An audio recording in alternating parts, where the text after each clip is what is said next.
see. With the time it takes to bring AAA games or even indie games to market, as a high-risk marketplace will change, how do you monitor or manage that? That's the reality of the situation. Like, play everything that is in your genre, pay attention, try not to, I mean, in fact, one of the things I love about the games industry is that actually when you, quick story for you, I don't know if you guys are, anyone familiar with the Clang project? Neil Stephenson's Clang? No? So yeah, 1 month, I got a green light on this project. 1 month later, I walk in to the team on Monday morning and somebody looks at me and says, someone's doing your pitch on Kickstarter. And I go on to Kickstarter, and there's this guy, it's this writer, Neil Stephenson, right? And he's got this game about how sword fighting sucks in video games, and I got this whole idea about how to think, like, oh my god, my life is over. But we beat him. He didn't go. But I did back it. And that's the thing I love about it. I love about the industry. If you're making a similar game, you can actually reach out to people who are working on similar stuff and say, hey, what are you doing? I'm working on this. And because we're really, it's a shared, collaborative industry in a lot of ways. So play everything and just do your best to avoid it. It's really a problem. Sounds like most of the battle in terms of pitching, putting the right context for your audience. How important is it to research actual people? Yeah. So researching actual people, it's a great question. I've spent the last, say, 8 years working on a whole model called the engines of play that is exactly that, right? Is knowing what people want and you pulling, instead of just inventing it for ourselves and assuming we know what we're doing, what I like to do is I like to go to academia and pull out the models that they have used that have provided the most value, Big Five, self-determination theory. These things are, so it's absolutely crucial to understand who your audience is. There are a lot of stories about game developers who make the game only for themselves, and then they go and they make a big hit and everything is great. And I think a lot of developers like to hold on to those stories as an example of why it's okay to say, fuck that, I'm just gonna make my game for myself, it'll be all right. So you don't hear the stories about the thousands of teams that failed because the designer refused to think about people other than themselves, right? So believe me, there's far more failures with people just making the game only for themselves than there are with people who anyway, do I take somewhere? Oh god, I wish. Yeah, in fact, I don't know, is Zoe here? Zoe, are you? There she is. Hi. So I was just trying to get an intern, actually, over there. And what did we learn?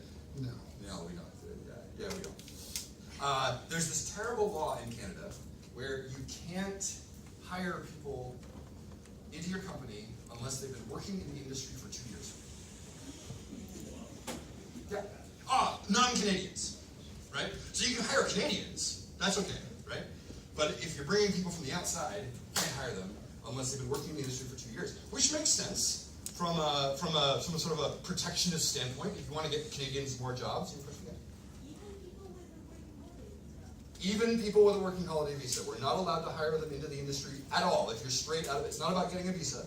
We're not allowed to employ people who don't already have 2 years of experience, which means that interns can't be hired. That sucks. So no, I don't do internships, but I do a lot of this. I do a lot of outreach. I do a lot of this sort of work. So if you're interested, I'm on Facebook, basically. Facebook is my... Yes, you have a question. It's funny, I get asked that question a lot these days. What's that about? It's really weird. So it depends on, it's complicated. Depends on where you live. So I live in Quebec, so first learn French. Okay, which I did.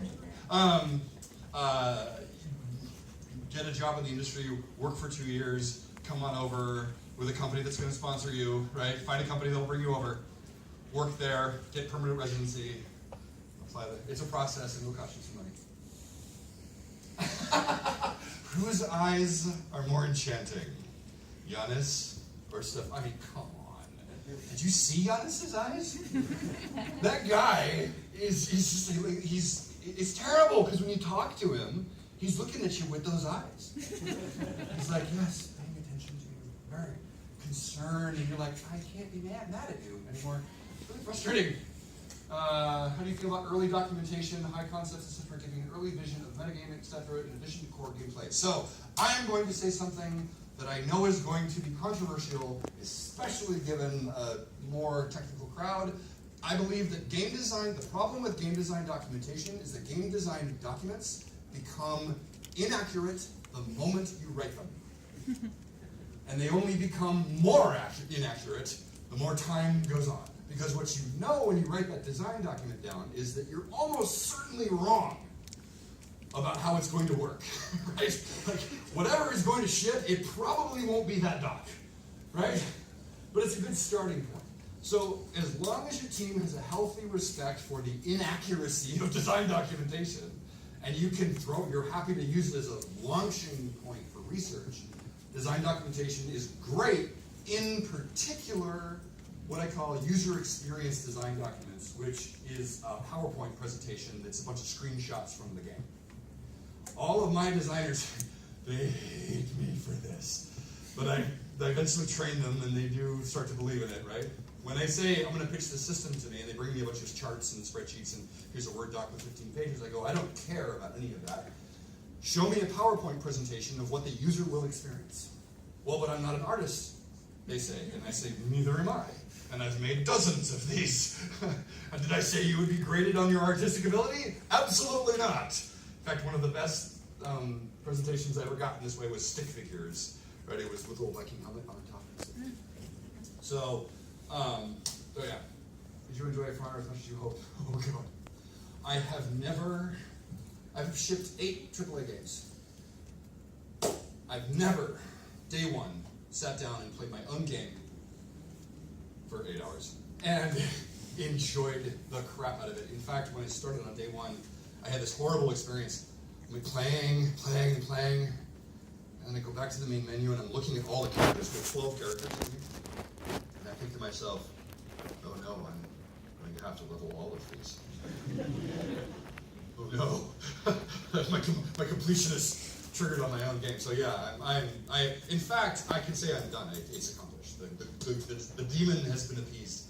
15 years of a quest, and it is actually over. Yeah. Do you play Dungeons and Dragons? No, come on. Maybe. Well, I haven't played 5th edition. Yet. Yeah, of course. In fact, that's where all this started. My dad introduced D&D years, this was decades ago. We're at a table in the restaurant. He had been talking to this programmer friend of his, and he'd been telling him about D&D. And so he's like, we're sitting there, and he's like, asking me and my brother, we're kids, 7. Takes a salt shaker, and he's like, okay, hey, Jason, this is you. He takes the paperwork, he's like, hey, man, this is you. And then he lines up, like, the napkin thing, and right, he makes this little passageway, and he's like, okay, and that's a hallway. What do you do? My brother's like, smash. And I'm like, whoa. I step forward. What do I see? And he was like, oh, okay. And like the next day, I got the blue box, right? He brings it to me like this, right? So my dad infected me with D&D long ago. If you want to learn the skill of game design, if you want to improve as a game developer, if you want to get to know your audiences better, there is no better, faster sandbox for that than running your own campaign of any kind of role-playing. Whatever you like, doesn't have to be D&D. But get a group of 4 friends together and force yourself to run them through something, and you will quickly learn what audiences like and do not like, why your ideas, which of your ideas are terrible. So, absolutely. Yes? As these games become larger, you require a lot of developers. Do you work with remote teams, particularly on the other side of the planet? Yeah. And how do you manage, given that you're all creative folks? So, we had 7 studios on For Honor, 450 developers, I think, at the end. So, yeah, massive. It's really hard. It's really hard. So the best things that you can do, first, is work with groups that have done that before, have a lot of expertise, and that have good pipelines, right? That have people who know how to manage that long distance relationship and have cultures where they're ready to go give us the mission and then we'll go and do it and then we bring it back. Because you can get in real trouble if communication is not good, right? And then the second thing that we learned is what we do is we try to snip off pieces of the game that are kind of wholly contained so that that team in a remote location has enough autonomy and freedom to be able to work without requiring daily input from us, right? That's really the two most important things, is making sure that you've got a team that knows what they're doing for that, and then giving them work that allows them to do remote. I think it's a great way to work for certain problems. It solves a bunch of issues that you have with scalability, right? It's nice because you can just add. It's like it's like the servers, right? You have 50 servers. Oh, I need 100, right? Just add them on and take them off, right? Same thing with the team. I've got this team local and I need another 150 people. I can just go clunk. That's nice, but it comes with a real cost, right? You have to be sure that you manage it very carefully and take it really seriously. We always be sure to have someone whose sole job, only job on the team is to manage that relationship and communication pipeline on both sides. Yeah, sweetheart. But one last question. One last one, yes. I suspect that part of the reason why there was such a lack of games in that quadrant is perhaps because there would be some individuals who would be quite vulnerable mentally. Yeah. And so what I noticed in your 22nd is the moves that people were striking seemed quite authentic. Yeah. But when the sword actually made contact with the enemy, it was kind of like it was like a poof. Yeah. So you wouldn't necessarily get a visceral, realistic reaction to the attack. Uh-huh. And I'm wondering if I'm just imagining that, or if you had a psychologist or someone to help you ensure that that small segment of society wouldn't be Harmed? Yeah, or encouraged to play those sort of to act that out on. Oh, acting out? Yeah. So, I mean, if you want to talk about that after, it's fine. The most, actually all of there's been, especially in the United States, there's been a huge amount of research that has gone into whether or not games encourage people to behave violently, right? Like, in fact, if you want to get a research grant, something like 95% of the research grants that are being given for video games right now are to prove that games cause violent behavior in kids. And there has been not one that has generated a conclusive result that it happens. So and that's controversial, and of course it's not a proof science, right? But we don't, that's generally not the problem. The problem is that there are a lot of people for whom, I had someone on my team who just can't handle blood at all on the screen, and he was one of our key, he's a rendering engineer. And so, yeah, not good. So of course he's like, here's an option for myself, click, right? So you always want to scale that, but one of the things that you need to keep in mind for entertainment is that remember the poster, right? When the box is 3 I'm gonna kill you guys, right, on the cover, it communicates what the subject matter is going to be, and that's what the rating systems are for, right? Is that the rating system is an M-rated game, right? And so there's lots of existing stuff in place that prevents us from parents still buy the game and give it to their kids, right? And people who are more sensitive than others often end up still playing the game, but it's not, we can't prevent those things from happening necessarily, right? It's not up to us to say you can't play that game, right? So it's complicated. The subject matter itself is hitting the human body with a piece of steel, right? That's the entire subject matter. So to me, I'm like, let's embrace that, right?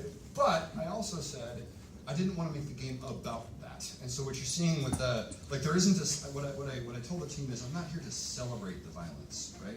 The game is about the skill that it takes to defeat your enemy, and the violence is this consequence of what happens. But if we skip on that, if we make that if we dodge that, it won't feel complete, right? It will feel like we're missing some piece of it. It feels very odd if you have this kind of subject matter and then there's no real violence. It's weird. So it's something we talk about all the time. And we don't have have psychologists on staff. We constantly study psychology in every conceivable form. We have test groups that, just do that, right?